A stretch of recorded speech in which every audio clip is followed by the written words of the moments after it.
Eu sigo o teu trabalho, na verdade, a gente chegou a trocar umas cartas, né, e-mails, né, tal, cartas, né? Isso. Em 2010, eu acho, 2011, não foi? Isso. Quando a gente estava começando a nossa produção aqui na internet, né? Eu tinha um blog, você tinha um blog também. Eu tinha um blog, graças a Deus eu desisti do blog, eu deletei. Você desistiu? O que eu chamo de site atualmente, né? Ele é uma continuação do meu blog daquela época. Né? Inclusive, alguns dos textos daquela época ainda estão disponíveis lá no site. Não, e a gente pessoas... comentava, né? Comentava no sim. seu blog, você comentava no meu também. Eu parei com o blog, cara, porque eu entrei no mestrado e aí acabou, né? Aí parece que tudo vai para aquilo lá. Aí eu desisti, falei assim, larga a mão disso aqui. Aí hoje, com o tempo, eu posto aqui no Instagram, né? Escrevi, eu vou ler um trechinho aqui do livro.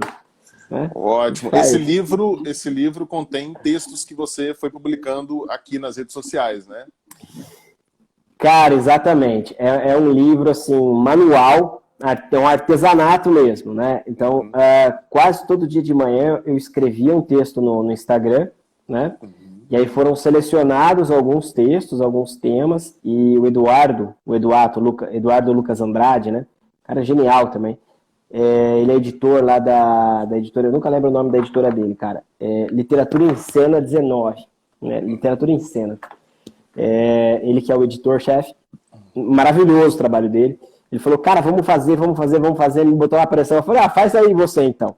Aí ele fez, cara, ele me mandou, eu falei, putz, agora eu tenho que...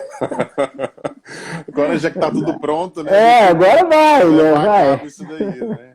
Maravilha. Mas tá bem bacana, textos curtíssimos, né? Assim, de verdade, uma página e meia, né? Eu vou ler aqui para abrir a nossa discussão. Mas é interessante, né, Lucas? Eu estava vendo a respeito do teu próprio percurso de formação, né? Hoje você dá aula, tudo em graduação, né? E eu larguei a graduação também. Não aguentava ficar preenchendo ficha, né? Falta de presença. Eu nunca dava falta, cara. Aí uma professora me chamou e falou assim, tu sabe que se teu aluno sair daqui e matar alguém, você é cúmplice, né? Mas essa é aquela situação que nunca acontece, né? Mas é o suficiente até que acontece, a lei valha, né? Aí, naquele momento, eu pensei, eu preciso sair daqui. Não pensei assim, eu vou começar a fazer chamada, né? Eu falei, cara, eu preciso sair daqui, porque vai dar ruim. Tem as burocracias do mundo acadêmico, né? Que acaba afastando. Eu, lá na Confraria Analítica, eu falo com os alunos, inclusive, isso, que é assim, uma maravilha poder estar dando aula sem ter a obrigação de cumprir ementa, sem ter que correr com o conteúdo muitas vezes, porque do contrário a ementa não vai ser cumprida. Que são alguns dos limitadores que a gente tem na vida acadêmica. Né? Então lá, por exemplo, a gente ficou 24 aulas aproximadamente estudando o caso Dora. Que é uma coisa que se eu fosse fazer na graduação, eu teria no máximo 2 semanas, 3 semanas para estudar o caso. 2 horas, não dá para estudar. Né? Então, acaba sendo uma oportunidade de ter a experiência acadêmica sem esses limitadores burocráticos do mundo acadêmico. Né? Tu vai dar aula nas pós do ESP ou ainda não? Não te chamaram? Ainda não me chamaram. Eu vou falar com a galera aí. Como eu sei que você está aí no meio, estou aberto ao convite. Não, fica tranquilo que tá vindo uns 2 projetos bacanas aí, eu vou botar você lá no meio. Cara, vamos lá, vamos bater um papo sobre o tema de hoje. Tem uma galera aí que já tem meu livro, tá, acho que quase 200 unidades vendidas. Para mim é um sucesso, porque é o meu 4º livro que eu lanço. Um teve acho que 8, aí os outros... Tá igual a interpretação dos sonhos do Freud, né? Ninguém comprou. Depois que o cara morre, nossa, o cara era um gênio. Sim, é sempre assim, né? Depois que o cara morre, ou depois de muito tempo, né? Que as pessoas vão reconhecer. Por que eu escolhi esse texto, cara? Porque assim, eu publiquei ele, como eu estava dizendo, né, no ano passado, né? Não foi de agora, mas calhou com a questão que a gente vai discutir aqui, né? Para quem está vindo aqui agora, não me conhece, prazer, eu sou Marco Leite, Lucas Napoli. Então, aqui, né? O meu microfone tá estourado? Sério mesmo? Tá dando eco ou não? Para mim aqui tá tudo ok. É? Então, beleza. Então, Eu ouço um pouquinho da minha voz aí, mas é bem longe, então não chega a atrapalhar, não.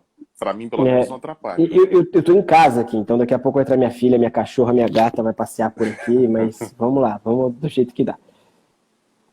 Página 81, quem tem aí o livro, né?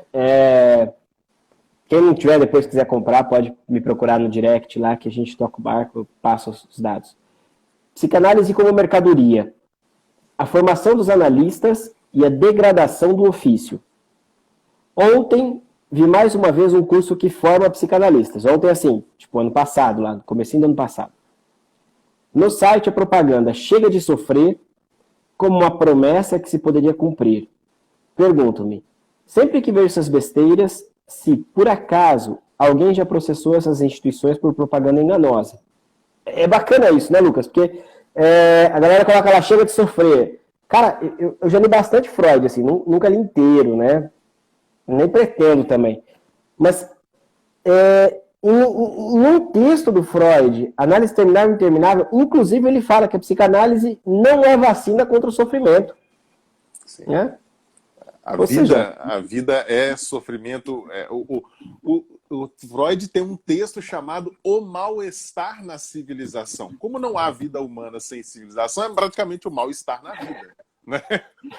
Sim, o que é bem interessante, né? É como que as pessoas, né? Eu não digo nem quem cai nessas lorotas, mas eu digo quem, além de cair, na hora que começa a estudar, continua sustentando isso, né? Aí a gente tem que se perguntar, né? Até que ponto que não é necessário a gente retornar, às vezes, naquele discurso da servidão voluntária, né? Sim. Do Lavoisier, sei lá, falar o nome dele lá. Sim. Que você muitas vezes se engaja num processo de submissão voluntariamente, não tem ninguém te obrigando, mas você está lá. É o que a gente vê, Marco, com muita frequência em certos perfis aqui no Instagram, não de gente da psicanálise, mas gente fora da psicanálise, em que você vê o cidadão, o dono do perfil, né, que se apresenta como médico, psiquiatra ou marqueteiro, que seja, né, e o cidadão tripudiando, humilhando seus seguidores, e tá um monte de gente ali voluntariamente se oferecendo masoquisticamente para aquilo ali. Sim, tem até uma moça da Cognitivo Comportamental que vira e mexe, mete pau na psicanálise, né? Ela já me bloqueou, aí eu já chamei para conversar, para fazer live, tá tudo. Não, tretam comigo, eu só quero conversar, não tretam comigo. E, cara, e é impressionante o tanto de gente, de analista, né, ou que está trabalhando a formação em psicanálise, que segue ela e me manda os prints. Eu falo, pô, por que tu dá ibope para um negócio desse? Aí uma vez uma mulher falou assim, Marco, não é possível, ela deve ser, tipo, ela deve estar muito certa no que ela fala, porque ela só posta coisa com Louis Vuitton, Prada, não sei o quê. Aí eu falei assim, olha, ó, de verdade, eu, Marco, assim, eu não sou rico, não sou milionário, eu trabalho com a clínica, né, então assim, cara, eu tenho praticamente pouco mais de 40 pacientes, né, na clínica, pra mim é muito. Tanto é que o pessoal me procura e fala, cara, não, eu encaminho tudo agora, né, tal, faz um tempo já. Mas eu não fico no Instagram direto, cara. E como que esse povo aguenta? Sim. Aí eu me pergunto, será que realmente trabalha? Né? Isso tem a ver com a formação do analista também. Né? E fora que eu converso sempre muito isso com um colega professor, psicanalista também, fora que você julgar a competência de um profissional de saúde mental pela suposta quantidade de pessoas que o procuram ou pelos feedbacks recebidos, né? Não é um critério muito apropriado, porque se você trabalha com um tipo de abordagem calcada na sugestão, em que você se apresenta para o paciente como um grande outro, sem falhas, eu sei tudo o que você vai fazer da sua vida, eu posso te explicar como você pode ser feliz, os feedbacks vão ser super positivos, a procura vai ser muito grande, mas não significa que esse trabalho está sendo executado adequadamente, né? Você tem ali uma produção de adoecimento. Isso, e aí a gente recebe pacientes que passam por profissionais assim, geralmente com a vida devastada, né? Às vezes não, mas geralmente e eu falo que é até um ganho para nós psicanalistas, né? Porque quando chega pro analista, já passou por médico, psiquiatra, psicoterapeuta, psicólogo, aí a gente sabe que provavelmente se trata de uma determinação inconsciente, né? Provavelmente, não está nada definido ainda, né? Vamos escutar, vamos ver, né? Vamos botar já fez essa peregrinação, né? Já fica mais tranquilo pra gente. Cara, eu recebo muito paciente que não volta pelo simples fato que eu falo assim, tu já foi no médico? Alguns ficam putaço, né? Não, meu problema é emocional, não sei o que. O médico falou que é estresse. Ninguém tem... Cara, eu fico pensando assim, quem não tem problema com estresse? Ainda mais essa realidade contemporânea é inevitável, né? Pois é. Aí eu fico perguntando, pô, mas já foi no médico? Os caras ficam putaço, falam assim, não, ele me deu um remedinho, isso aqui. Eu falo, e o remédio não funciona. Eu falo, bom, bem-vindo ao clube, né? Não tem... Sim. Vamos lá. Tem gente que paga cursos de formação em psicanálise e, de repente, se dá conta da besteira que fizeram, mas continua no curso, que é o que eu estava falando aqui. Um curso que deveria levar a um lugar vai te levar a outro. Mesmo assim, continuam, sabendo que estão no curso errado, no rio errado, e que será um outro destino, não desejado, o lugar que irão chegar. Não existe nenhum texto de Freud, Klein, Ana Freud, Lacan, ou mesmo da IPA, que diga que o número de sessões forma um psicanalista. Lucas, tirando essas propagandas aí, tu já viu um analista mesmo, assim, de verdade, falar assim, eu fiz 40 horas de análise e tal, agora eu sou psicanalista? Eu pessoalmente nunca vi. E é uma questão de ordem, eu diria, arbitrária, né? Porque você determinar a quantidade de horas, você está pressupondo que o trabalho analítico acontece com todos os pacientes no mesmo ritmo. Porque se eu digo, olha, só depois de tantas horas de análise você é um psicanalista. Então eu estou supondo que se eu e você formos fazer análise, nós dois vamos caminhar no mesmo ritmo, que não, é absolutamente equivocado, né? Fora que estabelecer esse limiar, por que são 4.000 horas? Por que não são 2.000 horas? Por que são 300 horas e não 700? Aí a gente começa a entrar no nosso problema-chave, que vamos falar disso hoje.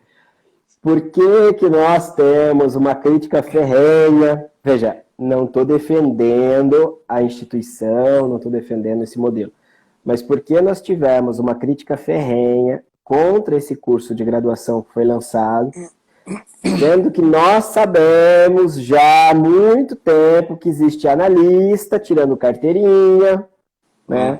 Analista que faz um curso teórico EAD e sai como psicanalista, né? Que faz lá, aqui na região tem uma galera que dá 50 sessões e você sai psicanalista. E aí, o engraçado é que eu recebi um dos professores desse curso. Cara, nada de psicanálise. E assim, vamos lá. Ah, Marco, mas então você é o juiz do que é ou não é psicanálise? Não.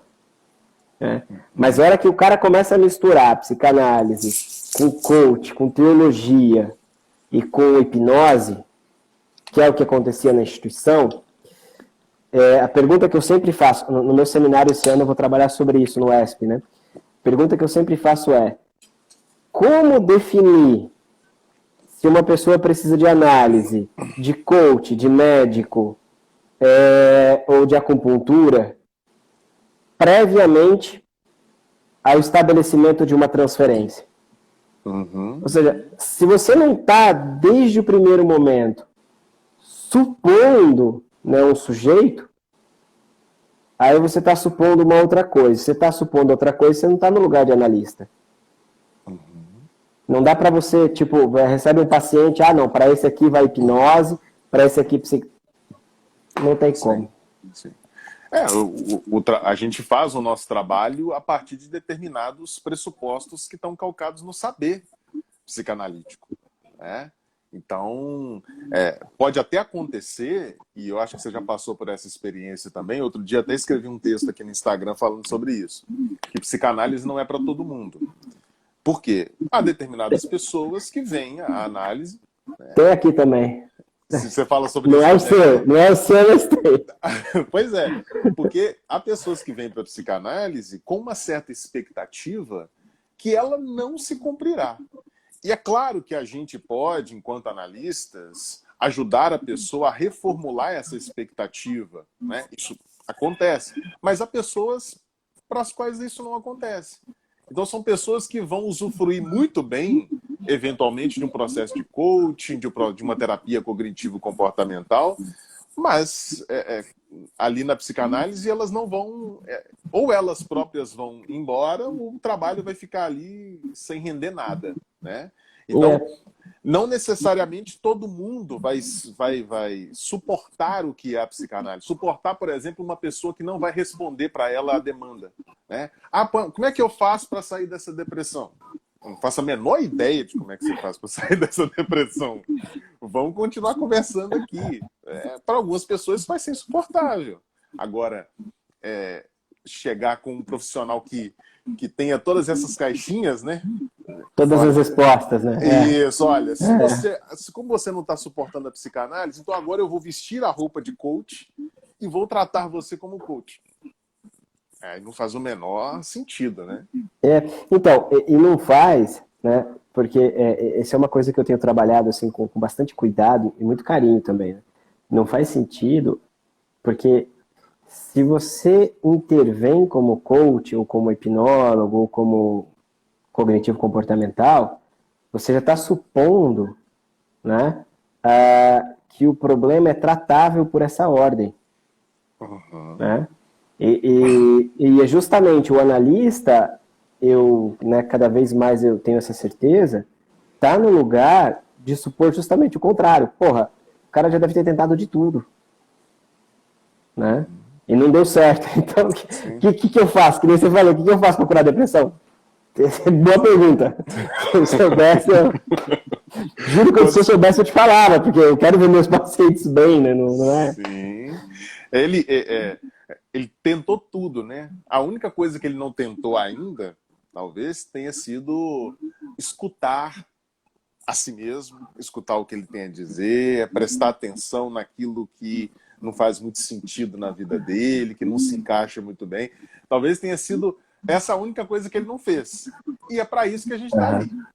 Né? Sim. É para escutar esse tipo de coisa.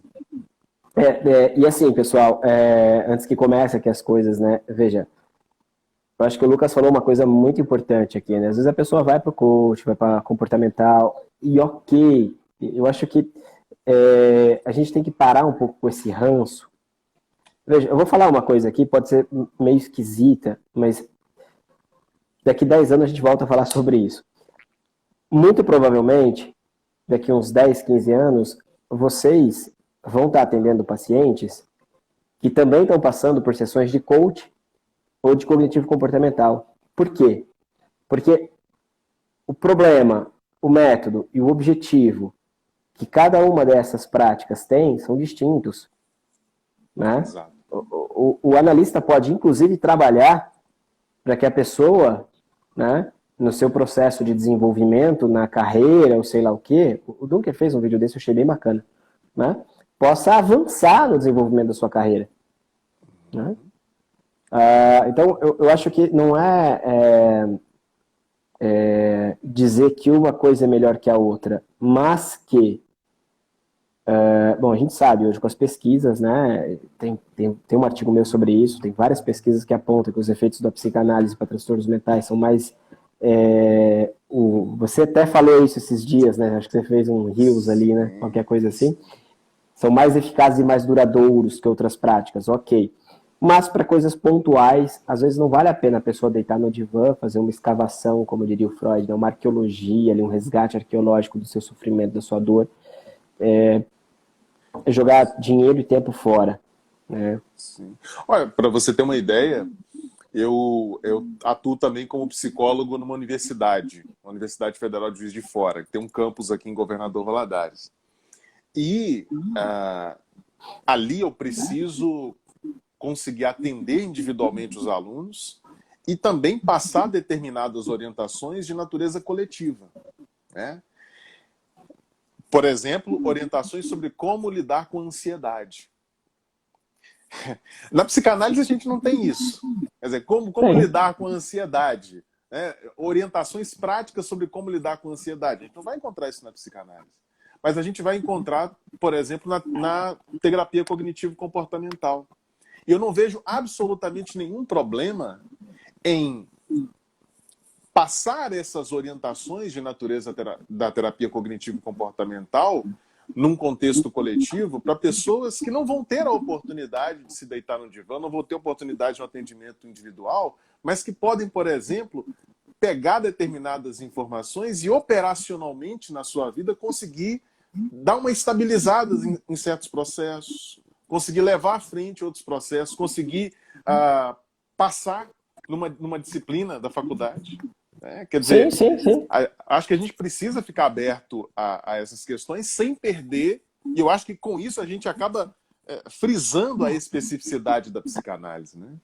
Sim, e também é bacana isso, né? Porque certa vez eu escutei um cara falando assim que jamais encaminharia um paciente para um psiquiatra, né? E eu tomei aquilo como verdade, né? Em determinado momento, eu na análise de controle, o meu supervisor falou assim, Marco, mas qual o problema de encaminhar para um psiquiatra? Ou seja, isso foi bem bacana, né? Porque foi bem no começo da minha clínica, e ele falou assim, lembra que para você atender, teu paciente precisa estar vivo. Você vê a coisa, né? Pô, vai, toma um chá, vai fazer yoga, faz yoga. Não funcionou nada disso? Tá, então me conta, né? O que tá se passando? Tô ótimo, tô tomando um chá, tô fazendo yoga, tô na academia, tô bem. Tchau, né? Vou liberar o horário na agenda, você não precisa de mim. Eu acho que vale a pena a gente pensar por aí também, né? Sem dúvida. Eu separei aqui, não sei se você está dando uma olhadinha nos comentários, o pessoal está comentando bastante. Não tô vendo nada, cara. Eu tô perdido aqui, tô me divertindo. Eu também, tô adorando a conversa. Tem 2 comentários aqui que eu achei interessantes. Deixa eu ver se o Instagram me permite rodar aqui, porque... A gente já fugiu totalmente do tema, né? Mas aproveitando, só para nesse tema aqui, eu não estou conseguindo ver o nome da pessoa que fez a pergunta, porque o Instagram, não sei porquê, não está me deixando. Mas ela pergunta assim, olá, a psicanálise pode sugerir a prática de atividade física nesses quadros, ou isso seria uma suposição também? Encaminhar para um psiquiatra, já que as pessoas também apresentam resistência? Tem uma aula da Michele Roman Faria, você sabe quem é? Sim, claro. Escreveu ela tá no pós. Pois é. Dos bons só não dá você na pós ainda, mas daqui a pouco você tá. Tô lá dentro, só me chamar.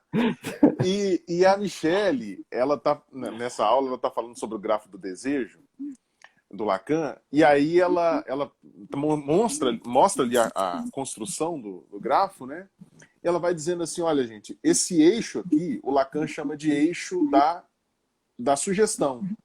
E esse eixo de cima, ele chama de eixo da transferência. Porque nesse eixo de cima é onde a gente está trabalhando com a psicanálise mesmo. Só que no trabalho clínico, eventualmente, você está nesse primeiro eixo da sugestão.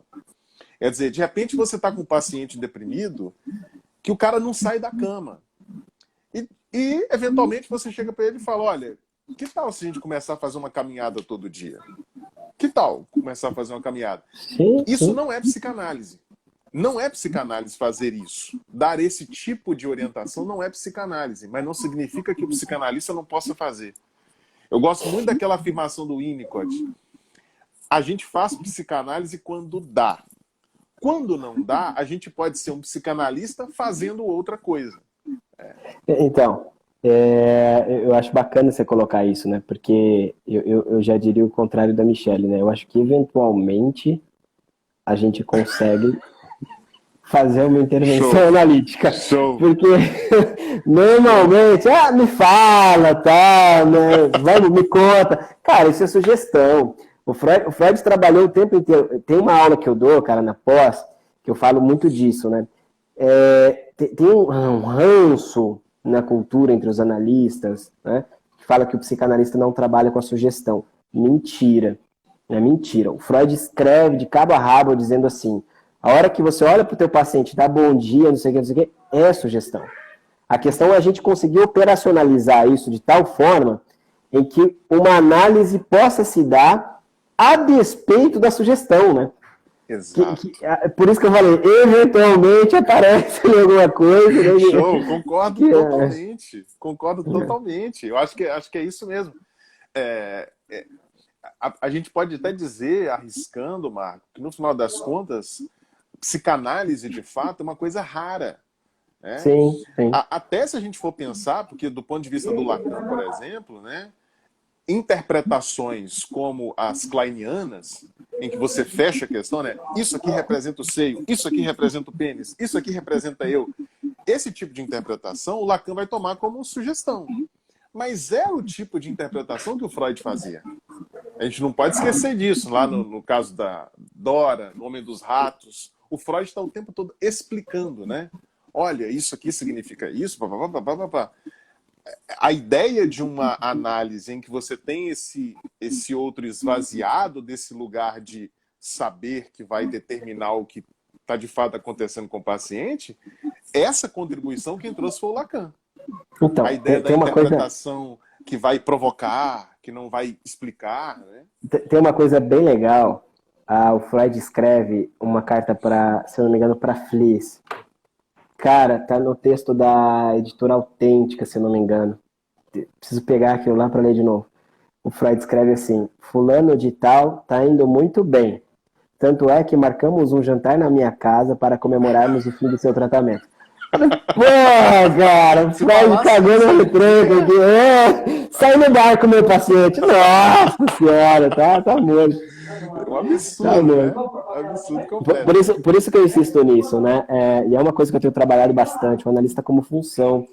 E isso eu acho, voltando ao nosso tema de hoje, isso eu acho que esses cursos que são ofertados, né, como forme-se psicanalista, que dá um certificado, seja graduação ou não, né? Ou mesmo pós-graduação, eu coordeno pós-graduação. A coisa que a gente mais fala para as pessoas é que a nossa pós-graduação não forma psicanalista. Cara, você não tem ideia do tanto de gente que desiste porque quer um título para poder clinicar, né? Aí eu falo... Várias pessoas chegam na confraria analítica, que é uma escola de teoria, né? As pessoas chegam, muitas pessoas chegam com essa perspectiva. A confraria vai me dar uma formação? Eu falo, não, a formação teórica.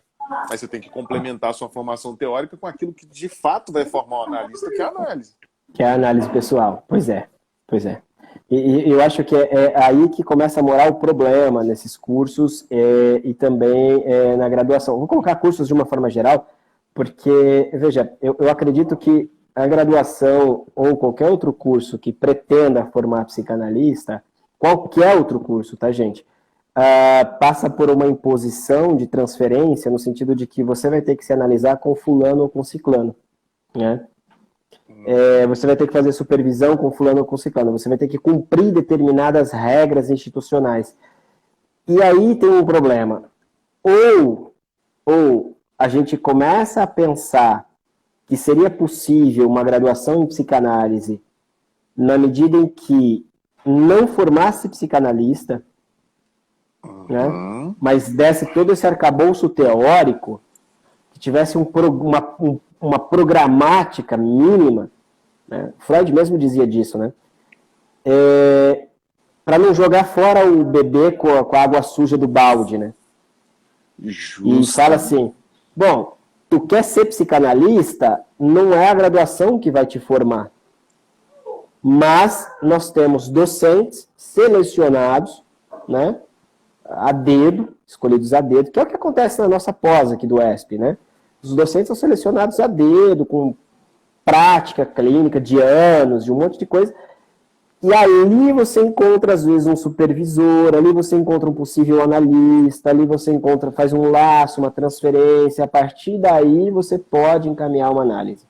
Isso, né? E sem a obrigatoriedade de uma escolha por esses professores.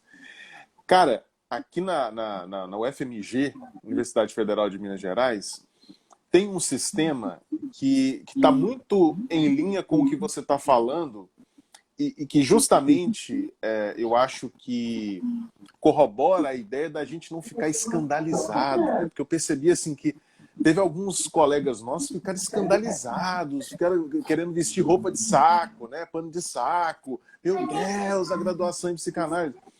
Gente, na UFMG, você tem a possibilidade de fazer o curso de bacharelado em psicologia. Geralmente os cursos de psicologia eles são únicos, né? Você tem 5 anos ali de curso. E aí você sai psicólogo, você pode atender. Na UFMG você tem a possibilidade de fazer, se não me engano, 3 anos, 4 anos, não sei, só da parte teórica, e aí você se forma em bacharel em psicologia. Se você quiser atuar como psicólogo, você vai ter que passar pelos estágios. Então, não me parece uma ideia absurda haver um curso de graduação que forma bacharéis em teoria psicanalítica. Você vai passar ali 5 anos, 4 anos que seja, estudando a teoria. Que é o que acontece nos institutos de psicanálise no final das contas, né? Você participa de seminários e atividades de palestras e cursos, etc., nas instituições. O que você está fazendo ali? Você está fazendo uma formação teórica, que é complementada pela parte e a gente pode voltar para a questão também da pós-graduação, né? Lato sensu, stricto sensu, né? Você pode ser um especialista em psicanálise, como acontece no Instituto ESP. Você pode ter um mestrado em psicanálise ou um doutorado em psicanálise. Você sai doutor em psicanálise. Isso não quer dizer que você seja psicanalista, e seja bem entre aspas, né? Não quer dizer que você seja psicanalista, quer dizer que você tenha ali cumprido determinados pré-requisitos que te otorgam o direito, né? O reconhecimento social, por aí vai, né? Não necessariamente que você se utiliza disso para aplicar, sei lá. É isso que eu acho que é o grande problema da instituição de ensino. Não vou citar aqui o nome para preservar a identidade, mas da instituição de ensino que ofereceu a graduação em psicanálise, né? Porque lá está escrito expressamente, olha, depois dos 4 anos de curso, você vai receber o seu diploma de bacharel em psicanálise e você poderá atuar em empresas ou em consultório particular. Aí é que está o problema. Sim. Colocar essa promessa de que só a partir desse estudo teórico você vai ter a capacidade de poder atuar como psicanalista. Tem uma pergunta aqui, Marco, eu não vou conseguir voltar aqui, porque eu não sei porque o Instagram agora permitiu.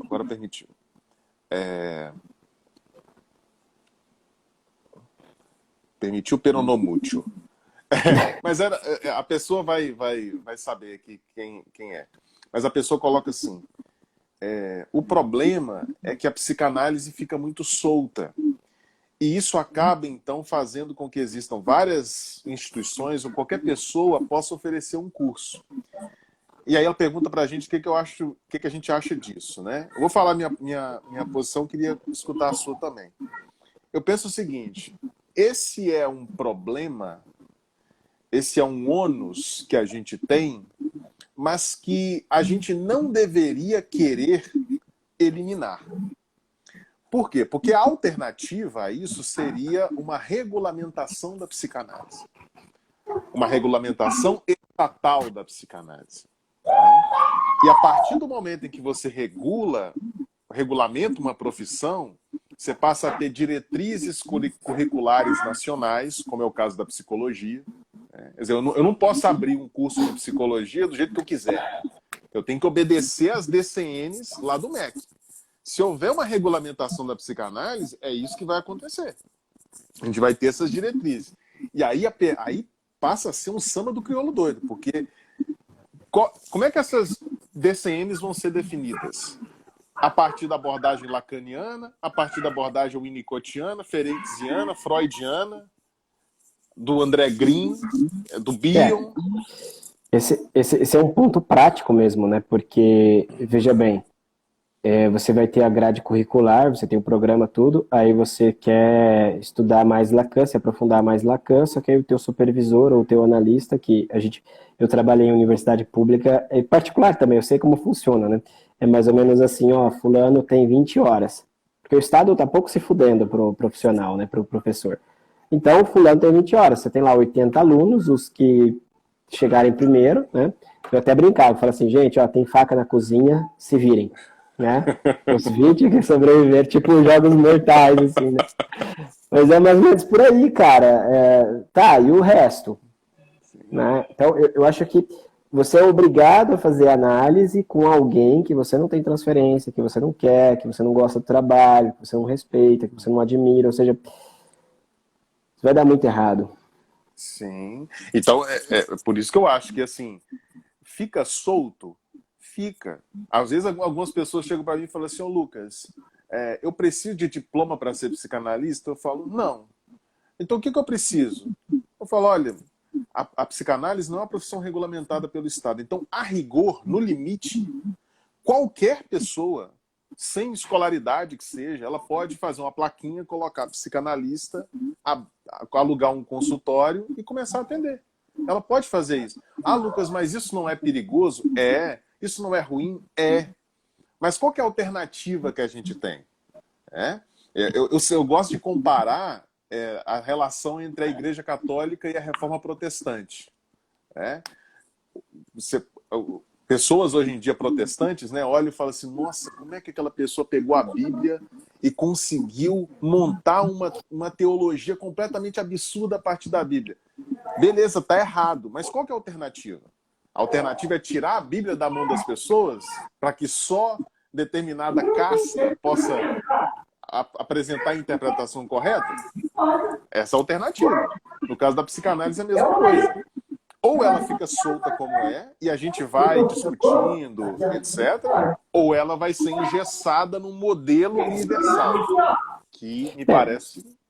Eu tenho para mim que Lacan era um católico meio frouxo. Eu acho que ele leu Lutero demais. Oi, minha filha tá aqui. Bonito, gata. Deixa eu ver. Ela tá aqui dando um oi aqui. Que cheiro que é esse? É Clara. Clara tá passeando.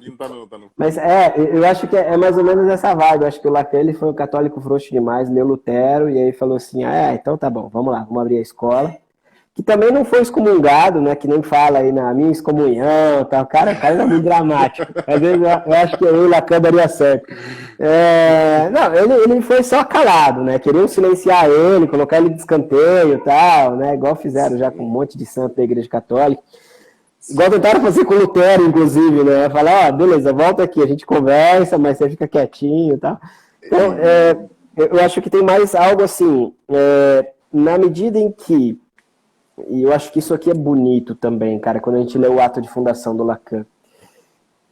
Uma vez que você tem uma instituição, Lacan vai chamar de escola de psicanálise de orientação lacaniana, não tem nada a ver com instituto, com instituição, com associação, absolutamente nada a ver, né?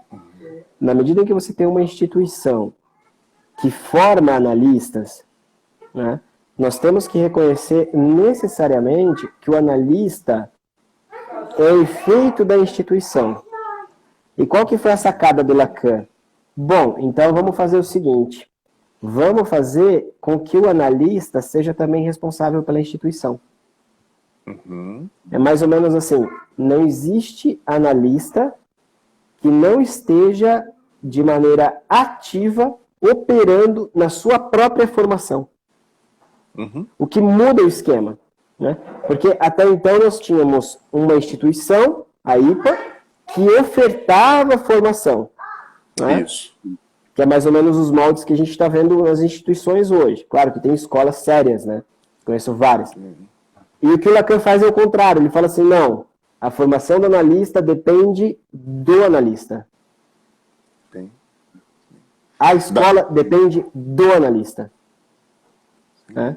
Aí a gente vai falar assim que existe uma regulamentação interna. Sim. Sim. Uma espécie de autorregulamentação, né? Isso. Não é não regulamentado. Uhum. A questão é que há uma autorregulamentação, ou seja, que a própria escola está regulada, né? Regula a formação, o analista opera a partir da escola, da teoria que a escola, né, trabalha, né? E mais, a sociedade reconhece a instituição a partir dos efeitos que essa instituição produz na sociedade, que é a psicanálise em extensão, né? Tá lá no ato de fundação. Eu acho, cara, fantástico essa sacada do Lacan. Sim. Mas ao mesmo tempo, né, você tem essa proposta de vamos dizer assim, de institucionalização do processo, né?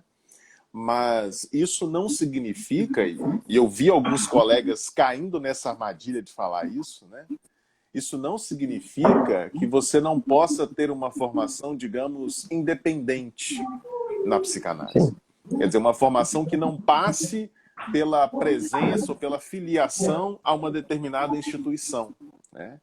É porque, assim, o campo psicanalítico ele tem mais de 100 anos, né? Uma instituição, se a gente pensar no campo como uma instituição, né? O campo psicanalítico ele já tem muita coisa produzida e uma tradição, né? Então, quando a gente fala para as pessoas, né? Olha, a formação do analista ela depende de um tripé, que é o estudo teórico, a análise pessoal e a supervisão. Isso é fruto de uma tradição.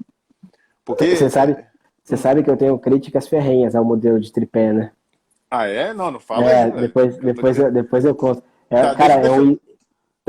Deixa eu fazer alguns comentários, você vai para a crítica, que talvez a gente acabe concordando também nesse ponto.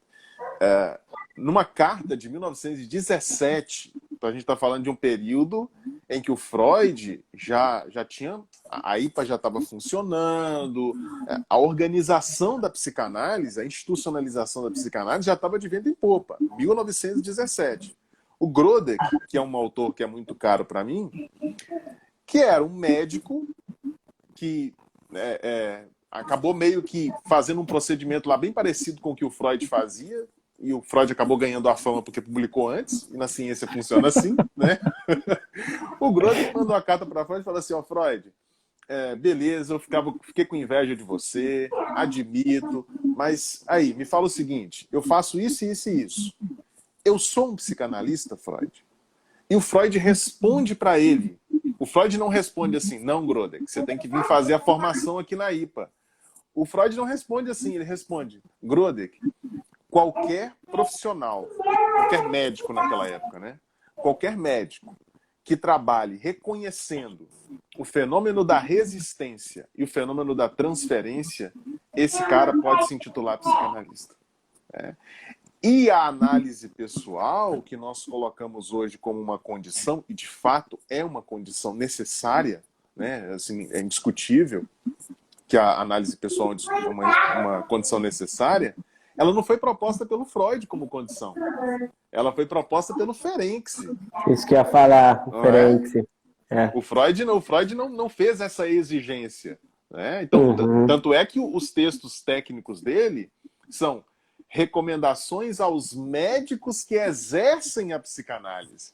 Né? Não é assim, não recomendações aos psicanalistas, recomendações aos médicos que exercem a psicanálise. Então, ele está pensando a psicanálise como essencialmente um método. Né? É o Ferenczi que vai dizer, olha, se o psicanalista não trabalhar os seus demônios, as suas questões, ele não vai conseguir levar adiante a análise dos seus pacientes. Mas fala a sua crítica. Não, a minha crítica é muito simples, é empírica, né? Eu nunca vi alguém começar e terminar dentro do tripé na psicanálise, né? Eu acho que o tripé também, eventualmente, ali a gente consegue, né? Por exemplo, né? Falaram aqui, o Marco nem faz análise. Porra, eu faço análise desde 2007, eu acho. Troquei já de analista 3 vezes e tal. Agora faço análise lá em Curitiba, né? Então, assim, só para comentar aqui, né? Que é umas coisas que não tá rolando. Mas essa ideia de um tripé, eu não sei se tem no Freud, ele dizendo assim, é necessário um tripé. Lucas, tá aí? Caiu aqui? Entrou. Ah, voltou. Tá aí, Lucas? Tá ouvindo? Pronto, voltou. O Bluetooth do meu celular conectou com o carro. Ah, tá. Eu não tenho esse problema, né? Marcha, nem som tem no meu carro, né? Nem som tem, eu não coloquei som porque me distrai. Aí eu erro as ruas. Mas a ideia do tripé, cara, ela, radicalmente falando, ela não se sustenta, porque, bom, a gente ou começa com a análise ou começa com a teoria. A supervisão vem só depois. Depois de um tempo, você está com análise, teoria e supervisão. Ok, mas aí não é o suficiente. Você precisa fazer o laço com outros analistas, né? Isso é uma coisa que eu não abro mão. Tem também na escola de Lacan o cartel, aí nós já temos 5. Aí chega no final da análise, acabou a análise, porque, bom, tudo que tem começo tem fim, a análise, né, o Lacan trabalhou muito em cima disso, que a análise deve acabar, o Freud também, né, a análise terminável, ele bate uma bola com isso, ele fala assim, tal, o que é bem interessante, né. Bom, depois eu já ia devagar para outra coisa aqui. Mas depois você para com a análise, porque acabou a análise e o tripé, cadê? Né? Ou seja, você fica lá com a supervisão, né, que acho que, sei lá, não tem um analista bom e experiente que eu conheço que não faça análise de controle ou supervisão de tempos em tempos. Mas a análise já foi pro pau, porque já resolveu o que tinha que resolver, né? Sim, sim. Assim, há aqueles que vão dizer que, de repente, o próprio Freud falava isso, né? Que de vez em quando o analista seria... Então, o Freud falou muita coisa, Lucas. Ó, eu vou mandar a real aqui. Eu acho que é o Strachey que não fez análise. Quem? O Jones. Acho que o Jones chegou... Nós também, o Olavo não fez análise, não. Fez, com o Levenstein. Ele fez. O cara fez análise com o seu principal alvo de crítica. Mas foi depois, não foi? Foi a transferência bacana. Mas olha aqui, né? Então, se você pega lá os primeiros analistas, né? Você estava falando de 1917, eu estava lembrando, pô, eu dei um curso desde a formação do analista, né, em 1917. Você já teve lá a briga com Horne, com Jung, com um monte, Adler, que já era psicanalista, de repente Freud falou, não é mais. Sim. Né? Esses caras fizeram análise? Não, né? Não, mas eram psicanalistas? Eram.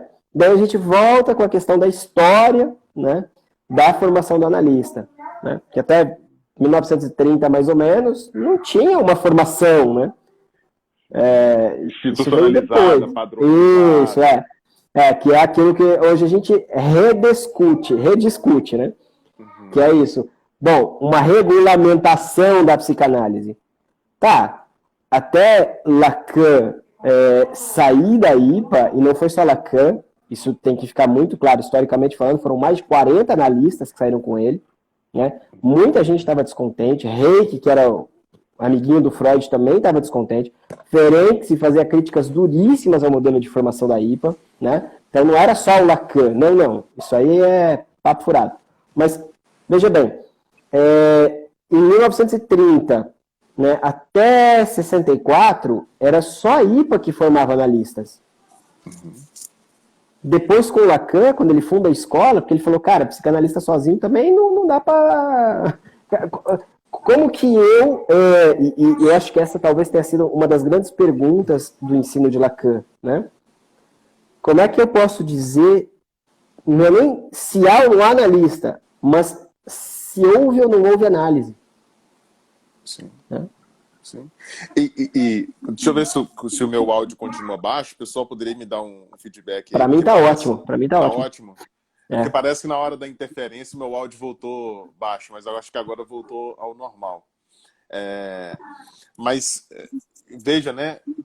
A partir do momento em que o Lacan começa a fazer as críticas dele, e no momento em que ele sai ali da IPA, né? É que há essa pluralidade, o surgimento, a abertura para o surgimento de diversas escolas. Né, que a gente pode comparar ao movimento da Reforma Protestante. Por isso que eu falei, que ele é elitero demais, eu acho. Esse cara aqui... Mas é interessante a gente conversar sobre essas coisas e mostrar como é que não é preto no branco, né? Porque eu vi um vídeo recente de um colega nosso, bem mais experiente, um autor respeitável aqui no Brasil, dizendo assim, olha, não pode ter graduação em psicanálise porque a formação do psicanalista é assim, assim, assim, assado. Tem que fazer o cartel. Pois tem que fazer... é, cara! Eu olhei aquilo e falei assim, mas peraí, então você está dizendo então que todo mundo que veio antes do Lacan não era psicanalista, incluindo o próprio Freud. Né? Isso. Porque, E tu sabe... no final das contas, esses caras não fizeram cartel. Não, então, e nem Lacan fez uma análise lacaniana, né? Nem o Lacan fez uma análise lacaniana. O Lacan fez uma análise com o psicanalista do ego, que conta a Elisabeth Roudinesco, que no final das contas falou assim, esse cara é inanalisável. Eu não quero mexer com esse cara, que ele é inanalisável. Quer dizer, o Lacan fez a análise justamente num formato, num modelo que será, até o final da vida dele, alvo constante das críticas dele, que é a psicologia do ego, né? Sim. Então como é que as coisas são preto no branco, né? Não, eu ia falar aqui que é muito belo isso, né? Porque eu faço análise com a Noemi Brown, da EBP, lá em Curitiba, né? E eu faço análise de controle, fazia com o Jorge Cesarino, da Escola Freudiana de Buenos Aires, agora eu faço com a Silvia Amigo. Então, de tempos em tempos, eu falo, Silvia, preciso de um tempo aqui, né?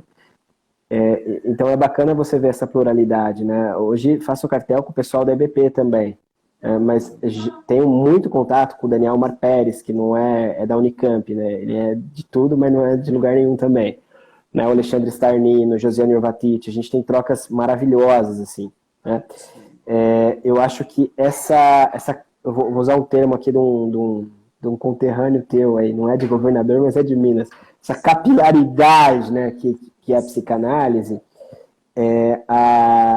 A Silvia Amigo uma vez falou para mim assim, que lá em Buenos Aires, quando entrou a ideia de Lacan, né, lá em Buenos Aires foi o grande reservatório, né, da escola de Lacan na América e no mundo inteiro, né? A escola Ricardo Goldenberg vem de lá, né? Sim, o Ricardo, o Daniel não veio de Buenos Aires, não, veio Rosário. Inclusive ele fez 28 anos de Brasil agora, né, faz a semana passada. Mas ela falou assim para mim que há psicanálises e psicanálises, né? Ou seja, não é porque não é uma análise lacaniana que não é uma psicanálise. Sim. Não é porque você não faz a formação, né? E aqui eu acho que tem uma coisa bacana do Miller, que eu já falo. Não é porque você não faz uma formação com cartel, com passe, que você não é analista, né? Ou que você não consegue conduzir uma análise, né? Esse é um ponto. Tem um vídeo no YouTube que falam do passe, né? Teve a grande briga lá da década de 90 dentro da Associação Mundial Lacaniana, que foi a Associação Mundial de Psicanálise, foi um povo para um lado, outro povo para outro. E aí, no meio dessa briga, tinha um analisante que queria fazer o passe dentro da Associação Mundial. Você já viu dessa história? Não. Só que o analista desse analisante é um dos que brigou e foi pro outro lado, né? Que saiu da escola. E aí perguntaram pro Miller, e agora, o que a gente faz? Aí o Miller falou assim, cara, o dispositivo do passe, ele tem que ser engendrado de tal forma que não se saiba nem quem é o analista da pessoa, mas que a gente possa, a partir do testemunho da pessoa, verificar se houve ou não houve análise. E você conhece algum caso em que a banca olhou e falou assim, não houve análise aqui, você conhece algum? Porque eu não conheço. Cara, eu conheço o contrário. Eu conheço o caso que a banca falou que houve análise, não na EBP, né, mas em outros lugares, que houve análise e depois a pessoa volta para análise porque fica lá mais 10 anos, né? Sim, porque é um negócio muito... não tem uma objetividade e não é para ter também. Né? Não tem uma objetividade, mas eu acho que esses elementos, essas pontuações que a gente está fazendo aqui, esses eventos que a gente está descrevendo aqui, eu acho que mostram que a situação não é preto no branco.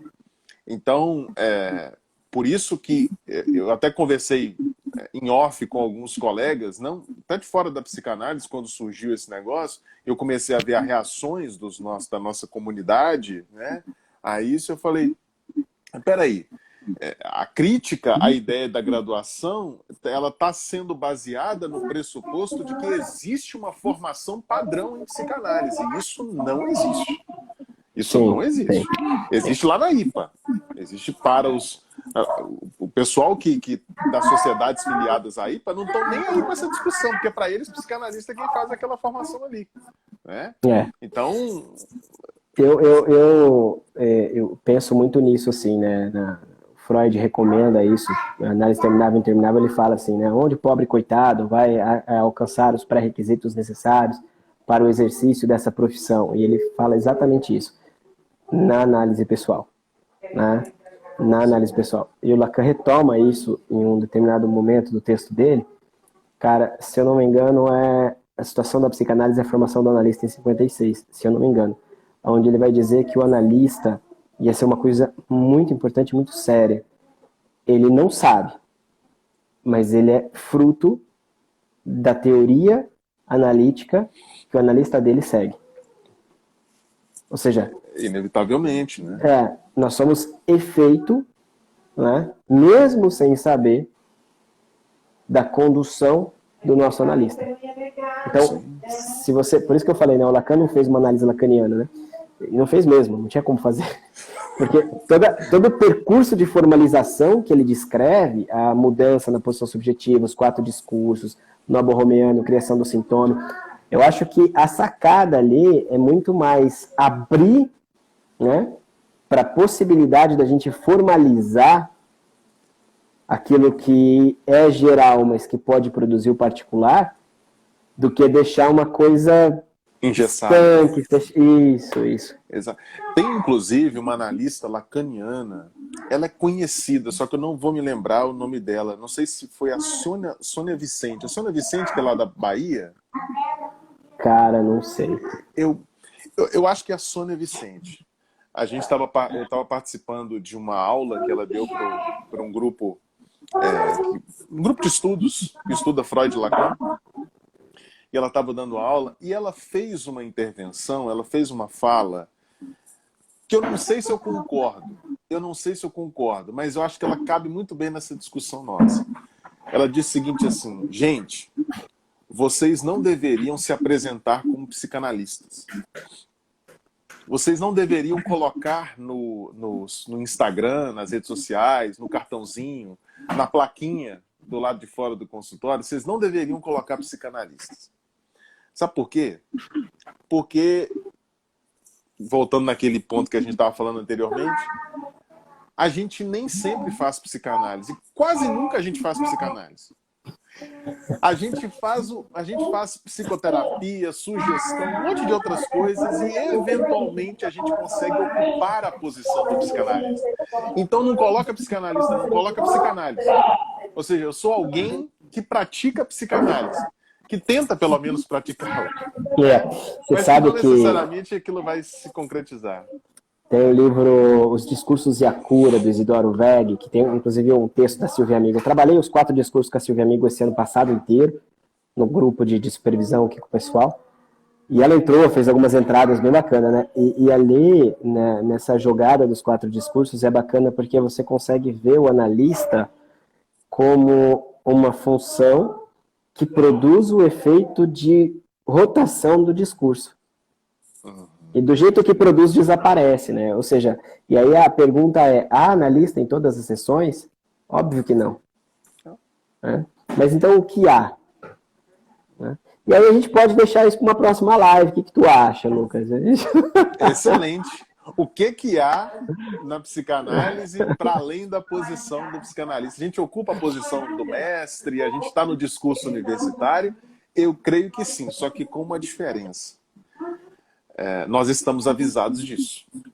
Esse que é o grande ponto. Meu querido, muito obrigado pela participação aqui pela live. Foi incrível, adorei conversar contigo. Nem vi o tempo passar, cara. Maravilha poder conversar. Eu também não.